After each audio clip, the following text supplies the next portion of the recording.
에콰도르 해군이 한국산 함선을 인수한다. 잠벨리호는 에콰도르 안보를 강화한다. 3월 23일 함선이 에콰도르 부두에 도착한다. 현재 마지막 유지보수 작업이 진행 중이다.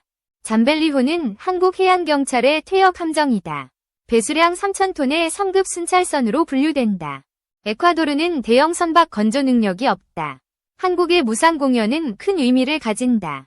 잠벨리호는 길이 105m, 너비 15m다. 홀수선 3.8m로 안정적인 항해가 가능하다. 함선은 해상 감시와 수색 구조를 담당한다. 해안 방어와 불법 조업 단속도 임무다. 에콰도르 해군은 잠벨리호를 기대한다. 중국의 불법 어업에 맞설 핵심 자산이다. 2017년부터 갈라파고스 제도 근해에 중국 어선이 출몰한다. 상어와 오징어를 싹쓸이한다. 2020년 중국 어선 260척이 적발됐다. 갈라파고스 생태계를 파괴하며 논란이 됐다. 갈라파고스는 유네스코 세계유산이다. 독특한 동식물로 전 세계에 관심을 받는다. 중국 어선은 서해에서도 불법 조업을 했다. 오징어 개체수를 급감시켰다. 에콰도르는 경제적 피해를 입는다. 생태계 파괴에 대한 우려도 커지고 있다. 잠벨리호는 한국 해경의 31호 함정이다. 30년간 한국 바다를 지킨 베테랑이다. 에콰도르는 대형 함선 예산이 부족하다. 한국의 함선 공여를 요청했다. 한국은 함선을 수리해 제공한다. 에콰도르는 이를 애타게 기다렸다. 잠벨리호는 갈라파고스 역사에서 유래했다. 19세기 승전지 이름을 따왔다. 함선은 구조와 소방 기능을 갖췄다. 선상에는 소규모 병원도 설치됐다. 에콰도르 국방장관은 감사를 표했다. 한국의 지원에 깊이 감사했다. 남미 매체 디펜스닷컴이 보도했다. 잠벨리호는 한국 공여 함선 중 최대 규모다. 에콰도르 국민은 환호했다. 잠벨리호는 우리의 구세주라 말했다. 중국 어선은 17,000척으로 추산된다. 대형 모선이 소형 어선을 지원한다. 일부는 중국 해군이 위장했다는 의혹이다. 정부의 지원을 받는다는 주장이다. 에콰도르는 중국과 갈등 중이다. 불법 조업으로 외교적 긴장이 높다. 칠레, 페루, 콜롬비아도 동참했다. 4개국은 공동 대응을 선언했다. 2024년 갈라파고스 근해에서 훈련이 열렸다. 한국 해군도 참여해 힘을 보탰다. 한국은 중국 불법 조업의 피해자다. 서해와 남해에서 큰 피해를 입었다. 잠벨리호는 다목적 순찰선이다. 유출 방지와 인양 작업도 가능하다. 에콰도르 해군은 작전 능력을 강화한다. 중국 어선 단속에 적극 나선다. 한국의 조선 기술은 세계적이다. 잠벨리호는 그 품질을 증명한다. 에콰도르 네티즌은 열광했다. 한국 장비는 품질과 가격이 훌륭하다 고했다. 1950년 한국전쟁 당시 에콰도르는 지원했다. 쌀과 약품을 보내줬다. 한국은 에콰도르의 온정을 기억한다. 현대포니의 첫 수출국도 에콰도르다. 2019년 한국은 퇴역 함정 2척을 공여했다. 300톤급 제주경 상배기호가 전달됐다. 2022년 제주경 상배기호는 갈라파고스에서 활약했다. 마약 단속과 환자 수송을 했다. 하지만 소형 함정은 한계가 있었다. 중국의 대규모 어선에 대응이 어려웠다. 잠벨리호는 이 문제를 해결한다. 3,000톤급으로 단속 능력이 뛰어나다. 한국 해군은 KDX 계획을 추진했다. 차세대 구축함으로 아시아 1위를 노린다. 세종대왕급 구축함은 세계적 찬사를 받았다. 중국 55형에 이어 2위로 평가됐다. 정주대왕급은 스텔스 성능이 향상됐다. 한국은 세계 1위를 목표로 한다. 중국은 한국 해군을 주시한다. 텐센트는 한국의 기술력을 분석했다. 한국은 1980년대부터 조선업을 키웠다. 첨단 전자기술도 발전시켰다. 에콰도르는 잠벨리호로 자신감을 얻는다. 해양 주권을 지킬 준비가 됐다. 갈라파고스 제도는 생태계의 보물이다. 잠벨리호는 이를 지키는 수호자다.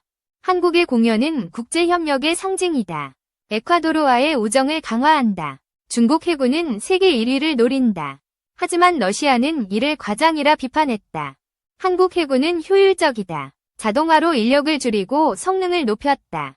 잠벨리호는 무기 장착 가능성을 열었다. 기관총과 대공포가 고려된다. 에콰도르 해군은 훈련을 강화한다. 잠벨리호의 운용 능력을 키운다. 한국은 아시아 1위 해군을 꿈꾼다. KDDX 계획으로 미래를 준비한다. 중국은 잠벨리호 공여를 주목한다.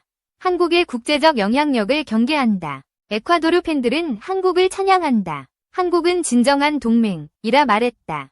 잠벨리호는 갈라파고스 해역을 순찰한다. 불법 어업을 근절할 전망이다. 한국은 2019년부터 함정 공여를 늘렸다. 남미와 아프리카에 지원했다. 에콰도르는 한국의 기술을 신뢰한다. 잠벨리호는 그 증거다. 중국의 불법 어업은 글로벌 문제다. 국제사회의 대응이 필요하다. 잠벨리호는 에콰도르의 자부심이다. 국민들은 이를 자랑스러워한다.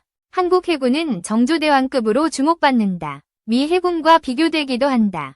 에콰도르는 한국과의 협력을 확대한다. 해양 안보 기술을 배우고 싶다. 잠벨리호는 생태계 보호의 상징이다.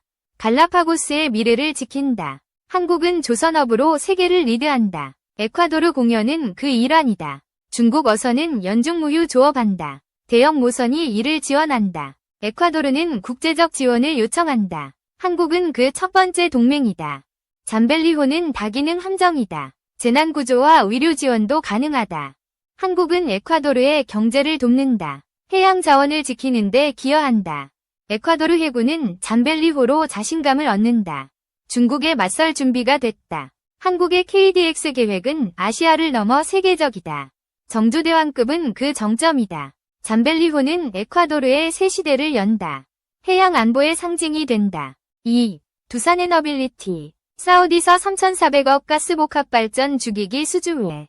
두산에너빌리티가 사우디아라비아에서 추진 중인 가스복합발전소 2곳의 주기기 공급 계약을 연이어 체결했다. 두 프로젝트를 합한 계약 금액은 3,400억 원이다. 두산에너빌리티는 EPC 합작사와 가즐란 2 확장, 가을넌 2 익스펜션, 발전소. 지난 4월에는 같은 발주처와 하자르 확장, 하자 익스펜션, 발전소의 스팀터빈 발전기 패키지 공급 계약을 체결했다고 27일 밝혔다. 가즐란 2 하자르 가스복합발전소는 모두 수도인 리야드 북동쪽 약 400km에 위치하며 각 2,900메가와트급 설비로 2028년까지 단계적으로 건설된다. 이번 계약에 따라 두산에너빌리티는 두 발전소의 스팀터빈과 발전기를 각각 2기씩 650메가와트급과 540메가와트급 공급할 예정이다. 두산에너빌리티는 최근 5년간 전 세계에서 발주된 복합발전용 초대형 스팀터빈 누적 출력 기준 22.1기가와트 중 33.1%인 7.3기가와트 총 12기를 수주해 최근 5년간 시장 점유율 1위를 기록하고 있다. 이 중 사우디아라비아에서만 지난해부터 9기의 스팀터빈 공급을 계약했다. 포스코 퓨처엠. LMR 양극재로 엔트리 스탠다드 EV 시장 이끈다. 포스코 퓨처엠이 엔트리 스탠다드 전기차 시장의 게임 체인저가 될 리튬 망간리치, LMR, 양극재 개발을 완료하고 양산 기술 확보에 나선다고 27일 밝혔다. 최근 글로벌 완성차사들이 잇따라 LMR 배터리를 장착한 전기차 출시 계획을 밝히며 시장에서 주목을 받고 있다. 지난 13일 GM은 2028년부터 LMR 배터리를 채택한 전기차를 출시하겠다고 공식화했으며 포드 역시 2030년 이전 LMR 배터리 상용화 계획을 밝히며 2세대 LMR 배터리도 파일럿 생산 중이라고 밝혔다. LMR 배터리는 중국 배터리사들이 주력으로 생산 중인 LFP 배터리와 가격 경쟁이 가능하면서도 성능은 더 우위에 있어 차세대 배터리로 급부상하고 있다. LMR 배터리는 가격이 비싼 코발트, 니켈을 대폭 줄이고 저렴한 망간 사용을 늘려 가격 경쟁력을 높일 수 있다. LFP 배터리가 리사이클링이 어려운 점을 감안하면 리튬 회수율이 높은 LMR 배터리는 경제성에서도 우위를 가질 수 있다. 또 LFP 배터리와 비교해 33% 높은 에너지 밀도 구현이 가능해 더 큰 용량을 확보할 수 있어 LFP 시장을 빠르게 대체할 수 있을 것으로 전망된다. 포스코 퓨처엠은 이러한 장점의 차관의 엔트리, 스탠다드 전기차 시장의 게임 체인저가 돼 새로운 주력 제품으로 LMR 양극재를 낙점하고 2023년부터 글로벌 완성차사, 배터리사와 공동으로 상용화 기술을 개발해왔다. 한화 시스템, LSM-II 다기능 레이더 개발 착수. 한화 시스템이 국방과학연구소 주관 장거리 지대공, 유동무기 체계, LSM. 위 2단계 LSM-2, 고고도 역경유도탄, 체계 개발 사업에서 다기능 레이더, MFR 멀티펑션 레이더 개발을 맡는다. 하나 시스템은 26일 547억 원의 LSME 고고도 역경 유도탄 체계 개발 다기능 레이더 시제 사업자로 선정됐다. 한국형 미사일 방어 체계 KAMD 의 표적 탐지 추적 요격 능력과 방어 범위 향상에 힘을 보탤 수 있게 됐다. LSM은 우리 군이 보유한 어떤 대공무기 체계보다도 먼 거리에서 날아오는 적 항공기와 미사일을 지상에서 추적해 조기에 요격하는 상층 방어 시스템이다. 한국형 사드 THAAD LSME는 기존 LSM보다 요격 고도를 월등히 높여 방어 범위가 3에서 4배 확장된다. 적 탄도탄 위협에 대해 LSMII가 가장 먼저 요격에 나서고 한국형 패트리어트 중거리 지대공 유도무기 체계 MSME 1002. 이 작전 유효 범위 내에서 순차적으로 요격해 한국형 미사일 방어 체계 KAMD를 강화한다. 하나 시스템은 한국형 차기 구축함 KDDX과 최신의 호위함 FFX 배치 III의 다기능 레이더. 한국형 초음속 전투기 KF-21위, 눈인 AESA, 능동 위상 배열, 레이더까지 대한민국 대표 6회 안보자산의 다기능 레이더를 만들어 왔다. 지대공 유도무기 체계에 눈으로 불리는 다기능 레이더는 원거리에서 접근하는 다수의 표적을 실시간으로 탐지 추적하고 항공기 피하 식별, 미사일 유도 등 대탄도탄 교전의 핵심 역할을 수행한다. 이번 LSMII 체계에서도 다기능 레이더가 핵심 기술 중 하나로 꼽히는 이유다.